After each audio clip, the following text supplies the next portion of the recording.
Bonjour à toutes et à tous et bienvenue dans votre journal de la semaine sur l'Omami Digital TV, la voix de l'Omami. L'actualité est marquée par un drame sur la RN1 à Lussuku de la province de l'Omami. Un accident grave qui a causé plusieurs pertes en vies humaines et fait de nombreux blessés.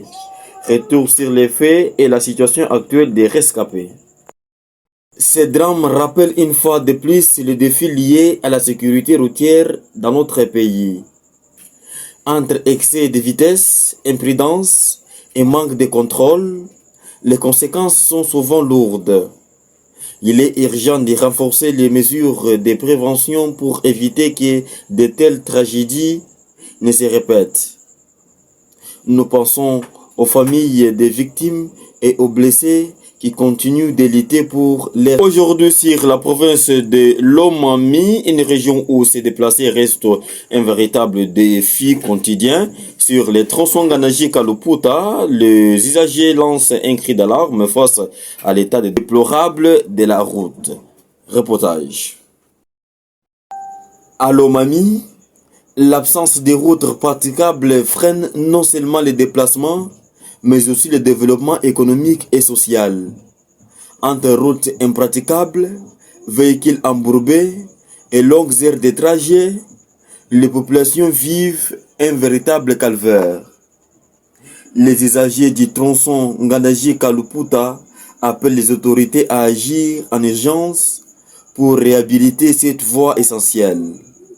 Car sans route, c'est toute une province qui reste isolée. À l'Assemblée provinciale de l'Omami, une alerte a été lancée par le député professeur Siringo Yusu, élu du territoire de Lulu. Il dénonce les conséquences d'une décision administrative prise le 8 avril 2026 par l'administrateur du territoire de Lulu dans un contexte de conflit de reconnaissance entre la localité de Ndoka et le village de Hang. Cette décision alimente des tensions entre les communautés concernées et pourrait mettre en péril la paix sociale dans la zone. Cette situation met en lumière l'importance d'une gestion prudente et exclusive des conflits locaux. Les autorités sont appelées à privilégier le dialogue et à la concertation afin d'éviter un danger. À Monedjoutou, dans la commune de Bondoy, un drame s'est produit après une pluie nocturne. Un jeune adolescent de 15 ans a perdu la vie à la suite d'une décharge électrique. Les faits se sont déroulés ce mardi 28 avril 2026. Selon plusieurs témoignages, la victime s'est trouvée à l'intérieur d'une habitation au moment de l'incident. Ce drame relance la question de la sécurité des installations électriques, surtout en période de pluie.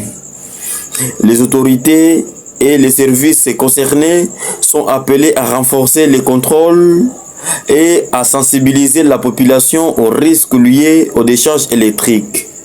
Une fois de plus, la prudence et la prévention restent essentielles pour éviter de telles pertes tragiques. Parlons de sport toujours dans la province de l'Omami. Nous partons directement dans le chef-lieu de la province à Cabinda, où s'est passé ce dimanche un gala de boxe entre le boxeur de Monedjoutou et celui de Cabinda. Bendo de Monedjoutou domine Daouda de Cabinda et s'impose par abandon au gala de boxe. Combat maîtrisé du début à la fin par Bendo, plus technique et plus précis, qui a su imposer son rythme jusqu'à forcer l'abandon de son adversaire.